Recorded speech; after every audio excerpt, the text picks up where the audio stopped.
Hello friends, ओम श्री गणेशाय नमः। ओम नमः शिवाय। आप सभी का स्वागत है आपके अपने यूट्यूब चैनल पर। फ्रेंड्स, आज हम आपको इस वीडियो में बताने जा रहे हैं साल 2023 की माघ मास की कृष्ण पक्ष की मासिक शिवरात्रि का शुभ मुहूर्त, निशिता काल, पूजन का समय, व्रत कथा, महत्व और उपायों के बारे में। फ्रेंड्स, वीडियो शुरू करने से पहले आपसे रिक्वेस्ट है, अगर आप हमारे चैनल पर नए हैं और आपने अभी तक चैनल को सब्सक्राइब नहीं किया है तो प्लीज़ सब्सक्राइब कीजिएगा चैनल को, साथ ही प्रेस कीजिएगा बेल आइकन को, जिससे नए वीडियो से रिलेटेड नोटिफिकेशन आपको तुरंत प्राप्त हो सके।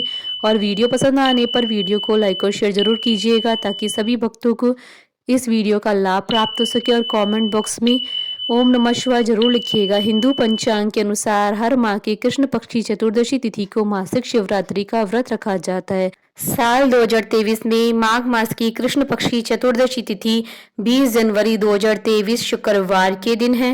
इस दिन भगवान शिव जी की विधि पूर्वक पूजा की जाती है।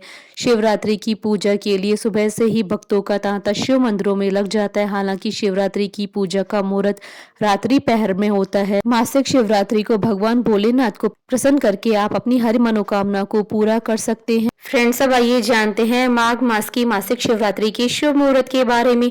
हिंदू पंचांग के अनुसार इस बार माघ मास की मासिक शिवरात्रि 20 जनवरी 2023 शुक्रवार के दिन है।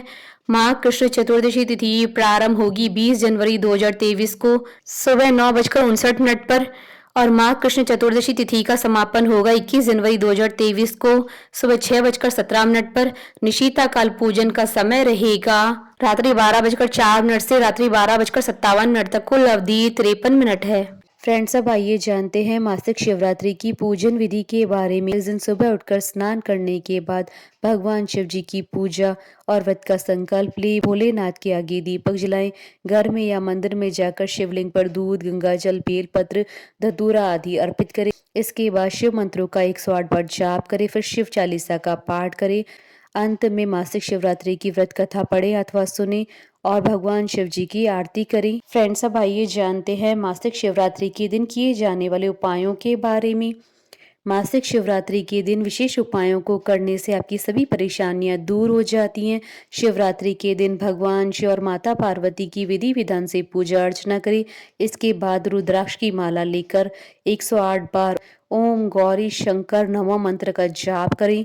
इसके बाद रुद्राक्ष को गंगा जल से शुद्ध करें और लाल धागे में डालकर तब तक धारण करें जब तक विवाह का शुभ समाचार न मिल जाए। मासिक शिवरात्रि के दिन घर में भगवान शिव और माता पार्वती की तस्वीर लाएं और पूजा अर्चना करें। अगर कोई व्यक्ति लंबे समय से बीमार चल रहा है तो 108 बार महामृत्युंजय मंत्रों का जाप करना चाहिए। इस उपाय को मासिक शिवरात्रि के दिन करने से सेहत में सुधार होने लगता है।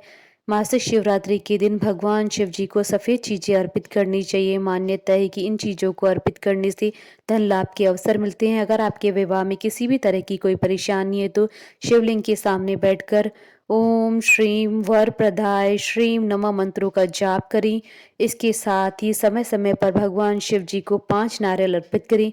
इस उपाय को करने से विवाह से जुड़ी परेशानियां दूर हो जाती हैं। मासिक शिवरात्रि के दिन 21 बेलपत्रों पर चंदन से ओम नमः शिवाय लिखकर भगवान भोलेनाथ को अर्पित करें। ऐसा करने से आपकी सभी परेशानियां दूर हो जाएंगी। फ्रेंड्स, अब आइए आरंभ करें मासिक शिवरात्रि की व्रत कथा। पूर्व काल में चित्रभानु नामक एक शिकारी था। जानवरों की हत्या करके वह अपने परिवार को पालता था। वह एक साहूकार का कर्जदार था, लेकिन उसका ऋण समय पर न चुका सका।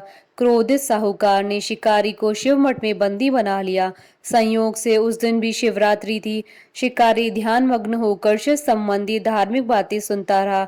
चतुर्दशी को उसने शिवरात्रि व्रत की कथा भी सुनी। शाम होते ही साहूकार ने उसे अपने पास बुलाया और ऋण चुकाने के विषय में बात की।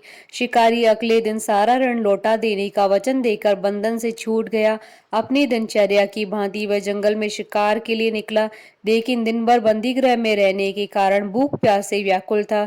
शिकार खोजता हुआ वह बहुत दूर निकल गया था। जब अंधकार हो गया तो उसने विचार किया कि रात जंगल में ही बितानी पड़ेगी। वह वन में एक तालाब के किनारे एक बेल के पेड़ पर चढ़कर रात बीतने का इंतजार करने लगा। बिलपत्र के नीचे शिवलिंग था जो बिलपत्रों से ढका हुआ था। शिकारी को यह पता न चला। पड़ाव बनाते समय उसने जो टहनियां तोड़ी थी वह संयोग से शिवलिंग पर गिरती चली गई। इस प्रकार दिन भर भूखे प्यासे शिकारी का व्रत भी हो गया और शिवलिंग पर बेलपत्र भी चढ़ गए। एक पहर रात्रि बीत जाने पर एक गर्भिणी हिरणी तालाब पर पानी पीने पहुंची। शिकारी ने धनुष तीर चढ़ाकर ज्यों ही प्रत्यंचा खींची। हिरणी बोली, मैं गर्भिणी हूँ, शीघ्र ही प्रसव करूंगी। तुम एक साथ दो जीवों की हत्या करोगे जो ठीक नहीं है। मैं बच्चे को जन्म देकर शीघ्र तुम्हारे समक्ष प्रस्तुत हो जाऊंगी, तब मार लेना।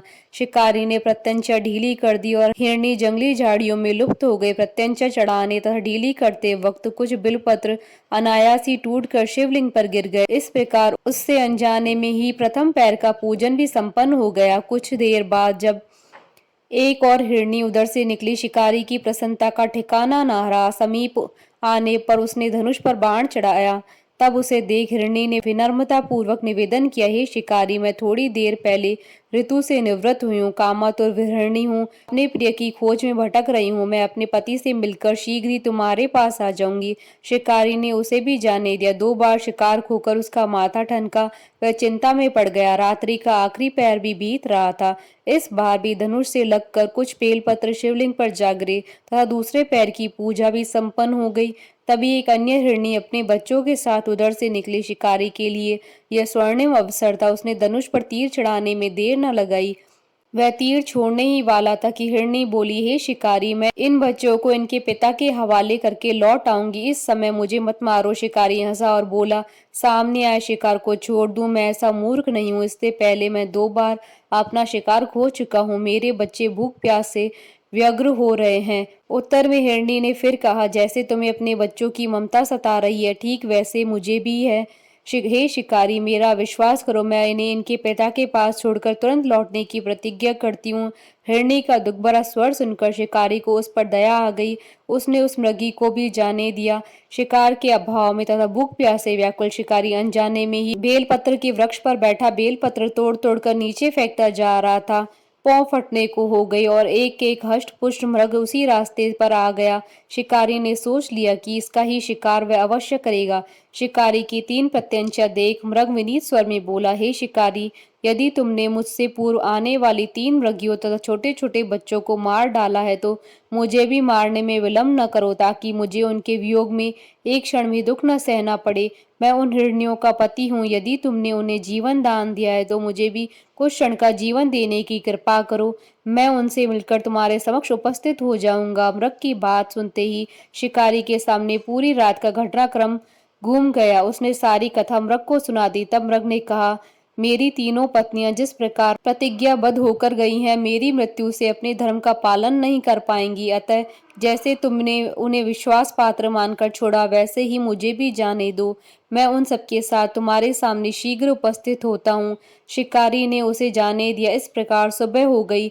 उपवास, रात्रि जागरण तथा शिवलिंग पर बेलपत्र चढ़ाने से अनजाने में ही शिवरात्रि की पूजा पूर्ण हो गई। पर अनजाने में ही की हुई पूजन का परिणाम उसे तत्काल मिला। शिकारी का हिंसक हृदय निर्मल हो गया। उसमें भगवत शक्ति का वास हो गया। थोड़ी देर बाद वह मृग सपरिवार शिकारी के समक्ष उपस्थित हो गया ताकि वह उनका शिकार कर सके, किंतु जंगली पशुओं की ऐसी सत्यता और सात्विकता और सामूहिक प्रेम भावना देखकर शिकारी को बड़ी ग्लानि हुई। उसने मृग परिवार को जीवन दान दे दिया। अनजाने में शिवरात्रि व्रत का पालन करने पर भी शिकारी को मोक्ष की प्राप्ति हुई। जब मृत्यु काल में यमदूत उसके जीव को लेने आए तो शिवगणों ने उन्हें वापस भेज दिया और शिकारी को शिवलोक ले गए। शिवजी की कृपा से ही अपने इस जन्म में राजा चित्रभानु अपने पिछले जन्म को याद रख पाए तथा मासिक शिवरात्रि के महत्व को जानकर अगले जन्म में भी पालन कर पाए। बोलिए भगवान शंकर की जय। हमारे साथ इस वीडियो में अंत तक बने रहने के लिए आपका धन्यवाद। ओम श्री गणेशाय नमः। ओम नमः शिवाय।